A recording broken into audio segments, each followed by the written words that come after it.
sakramentuak misterio santuak behar bezala ospatuan izateko. Erruki jauna, Kristo erruki, erruki jauna, erruki dakikula jainko guzti zaltsua eta gure pekatuak barkaturik eraman gaitzala betiko bizitzara. Haintza zeruetan jangoikoari, eta bakea lurrean haren gogoko gizonen. Haina eta ere zaitugulako, gorazu, erikaturazu, goresken zuri, auspezagu, eskerrak zuri. Jainko jauna, zeruko errege, jangoiko aita guztia duna. Jauna, zer bakar Jesu Kristo, jainko jauna, jainkoaren bildoz, aitaren seme. Zuk entzen dezu munduko pekatua, erruki jauna. Zuk entzen dezu munduko pekatua, aitaren eskuinaldean jarri zaudezu, erruki jauna. Zu bakarrik santua, zu bakarrik jauna, zu bakarrik goigoikoa Jesu Kristo, Espiritu Santuarekin, jainko baitaren argitan, amen. Egin dezagun otoiz, jainko gure jauna, egizu gur zaintzagula bihotzez, eta maita ditzagula gizon emakume guztiak egiazko maitasunez. Zure seme Jesu Kristo gure jaunaren bitartez, zurekin eta Espiritu Santuarekin batean, jainko tarrere bizi baita, gizaldi eta gizaldietan.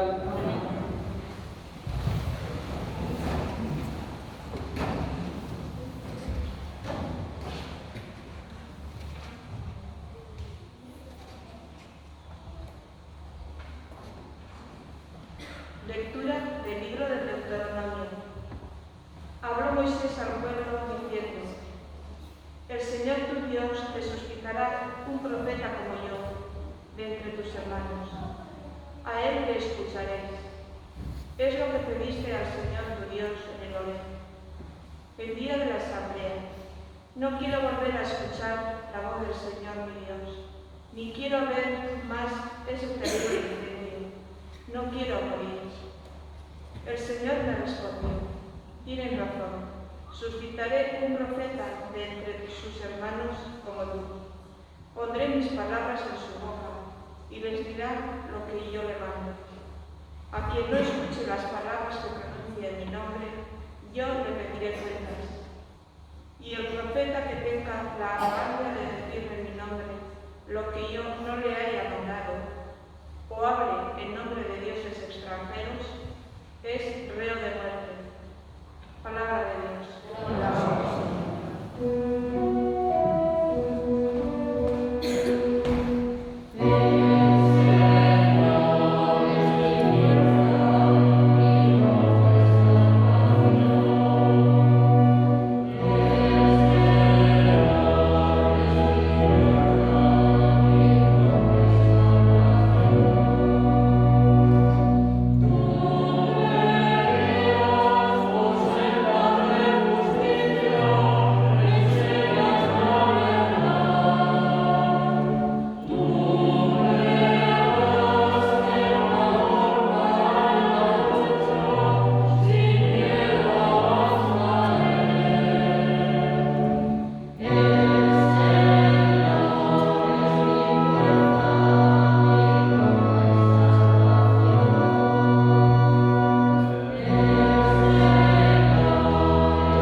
Os digo todo esto para vuestro bien, no para poneros una trampa, sino para induciros a una cosa noble y al trato con el Señor, sin preocupaciones. Palabra de Dios.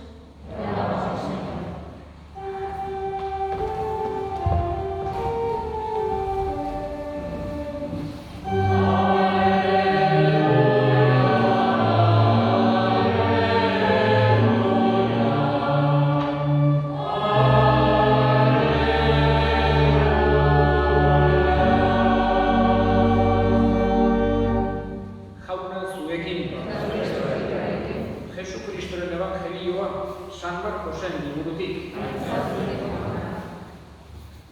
zen Jesus Kafarnauman, eta hurrengo larun batean, sinagogan sartu eta erakusten hasi zen. Harriturik zeuzkan denak bere erakutsiekin, itzal handiz erakusten baizuen, eta ez idazlariek bezala. Sinagoga hartan gertatu zen hain zuzen, deabro loiak harturik zeukan gizon bat, eta deadarka esan zuen, Jesus Nazaretarra, zer dugu ikustekorik zurekin, gu galtzeko etorri altzera, badakit nor zeran, jainkoikoaren santua. Jesusek zorrotz agindu zion, zaude isilik, eta atera zaitez gizon horrengandik. Eta gizona astinduz, eta horroaka atera zen deabrolik itxar. Denak harriturik gelditu ziren eta horrela zioten elkarri galdezka. Zer dugu hau? Hau bai dela, erakutsi berria eta itzala handiz emana. Deabrolik itxai ere agintzen dien eta horiek obeditu egiten diote. Eta laister zabaldu zen, haren izena bazter guztietara, Galilea osoan. Jaunak esana.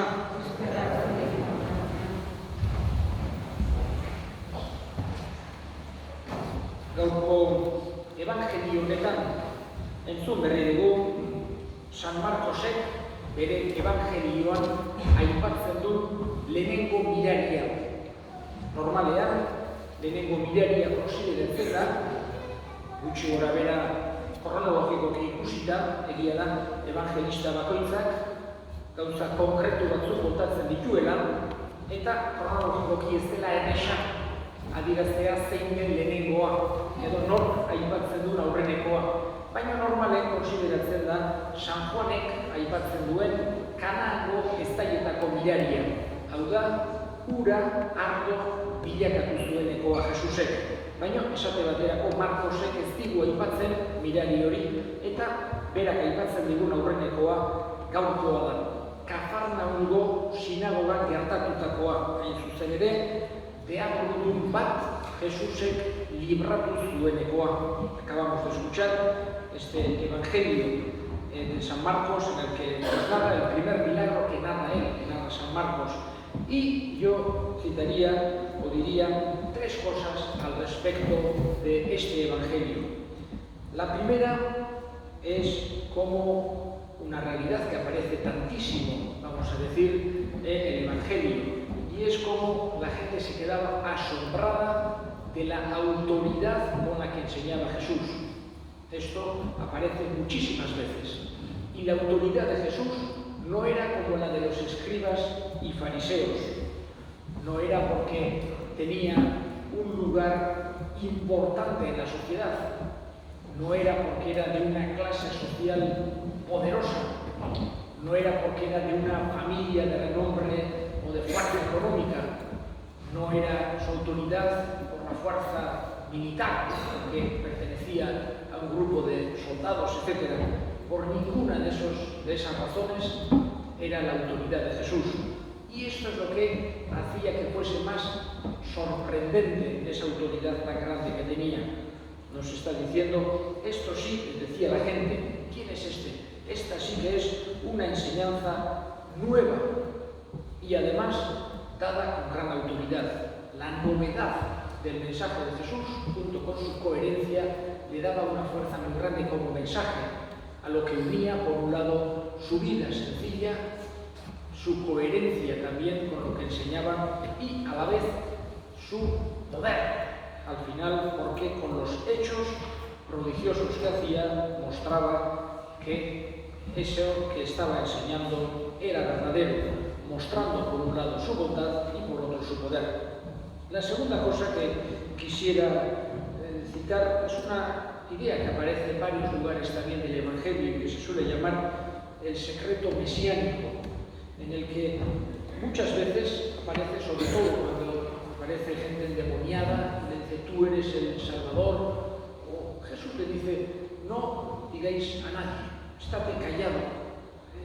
Iba como poco a poco Jesús enseñando de una forma gradual, pedagógica, progresiva. Y por eso aparece sobre todo al principio ese secreto mesiánico, digamos, que poco a poco va Jesús dándose a conocer hasta que al final ya aparece, digamos, con muchísima más claridad, la mayor claridad es después de la resurrección, pero ya antes también aparece clarísima cuando aquel diálogo con Pilatos o cuando le llaman al Sanedrín, o aparece con gran claridad cuando le preguntan, dinos si eres el Hijo de Dios vivo, ahí responde, sí, y veréis al Hijo del Hombre venir sobre las nubes del cielo, pero hay una progresión, digamos, pedagógica. Es lo mismo que el Antiguo Testamento va poco a poco, también Jesús va poco a poco enseñando.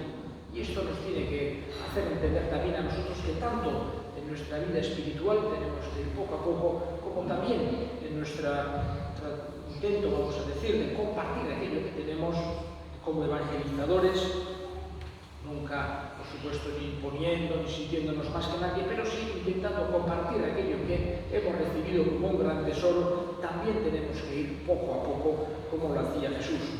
Y finalmente, terminaría y solamente con la consideración de este milagro. Como en todos los milagros de Jesús, nos aparecen estas dos características, su poder y su bondad. Aquella persona que estaba sufriendo, Jesús le libera de aquel demonio que le hacía sufrir. Le pedimos a Jesús que nosotros también nos quedemos sorprendidos con su autoridad, nos sintamos sus discípulos, le vayamos conociendo cada vez mejor, vayamos siendo cada vez más amigos suyos poco a poco. Creo en Dios Padre Todopoderoso, Creador del cielo y de la tierra. Creo en Jesucristo, su único Hijo, nuestro Señor, que fue concebido por obra y gracia del Espíritu Santo, nació de Santa María Virgen, padeció bajo el poder de Poncio Pilato, fue crucificado, muerto y sepultado, descendió a los infiernos, al tercer día resucitó de entre los muertos, subió a los cielos y está sentado a la derecha de Dios Padre Todopoderoso. Desde allí ha de venir a juzgar a vivos y muertos. Creo en el Espíritu Santo, la Santa Iglesia Católica, la comunión de los santos, el perdón de los pecados, la resurrección de la carne y la vida eterna. Amén. Elevemos ahora nuestras plegarias. Pedimos a Dios su ayuda en estos tiempos de pandemia, para aquellos que están enfermos, para aquellos que tienen que cuidarlos, para todos aquellos que sufren la crisis económica o la soledad, para que el Señor nos ayude, conforte a todos. Roguemos al Señor. Pedimos también especialmente por todos aquellos que tienen dificultades para creer, para que tengan el don de encontrarse en persona con Jesús. Roguemos al Señor. Escucha, Padre, la oración que te dirigimos por Cristo nuestro Señor.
eskaintza, hartzazu bihotzunez, eta egizu guretzat sakramentu salbagarri Jesu Kristo gure jaunaren bitartez.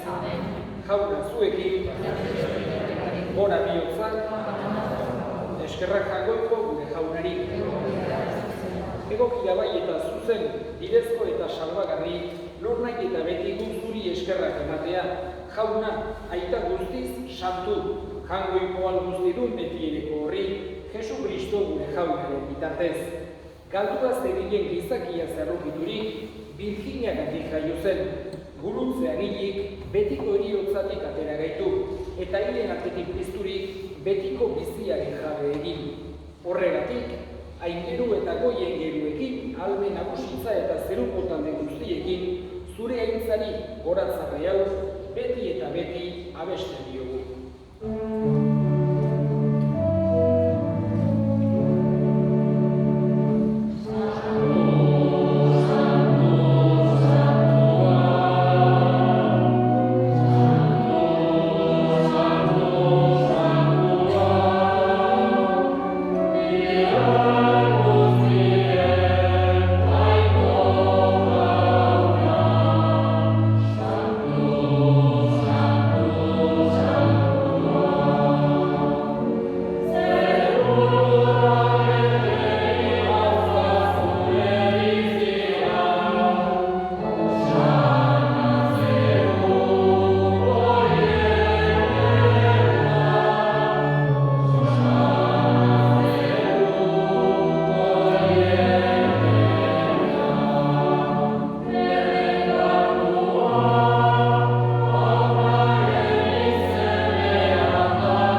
Era berean afalondoan kaliz harturik, berriz ere eskerrak emanez, bere ikaslei eman zien esanez.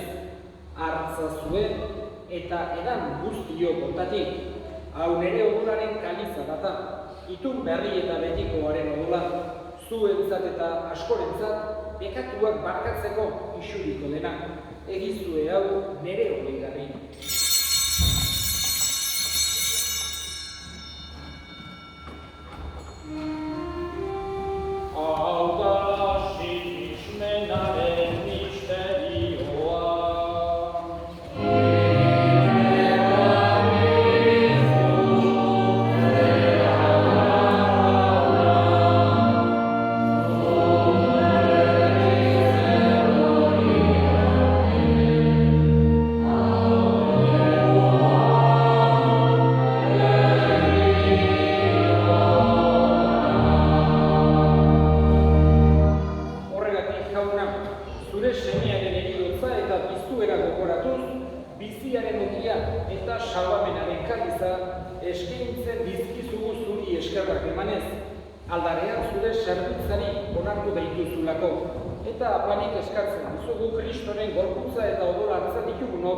Espiritu Santuak bat egin gaitzala.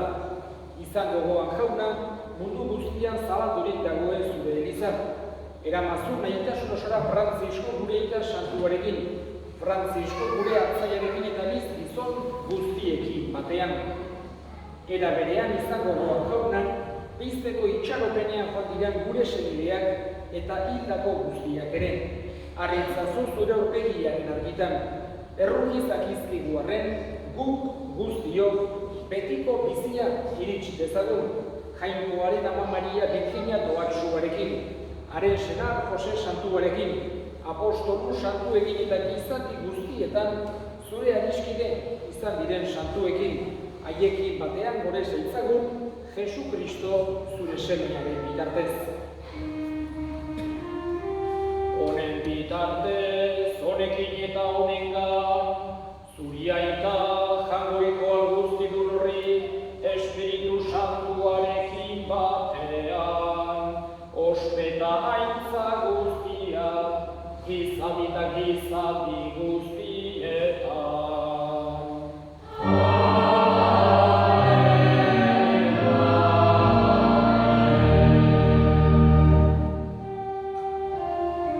Salbatzaileak aginduta erakutsiari jarraituz, bildur gabe esan dezagun.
Emaiguzu bakea gure egunotan, zure errukiari esker pekatutik garbi bizi daitezen eta estualdietan sendo.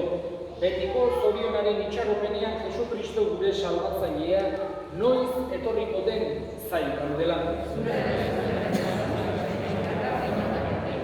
Jesu Kristo gure jauna zure esana da apostoluei bakea uzten dizuet nire bakea ematen. Begira zure elizaren sinismenari eta ez gure pekatuei. Eta zure gogoaten bezala, emaiozu elizari bakea, eman batasuna, errege bizi baizera, gizaldi eta gizaldietan, jaunaren bakea beti zuekin. Eta eskurik eman gabe, emaiozue bakea ekarri.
Egin dezagun otoitz.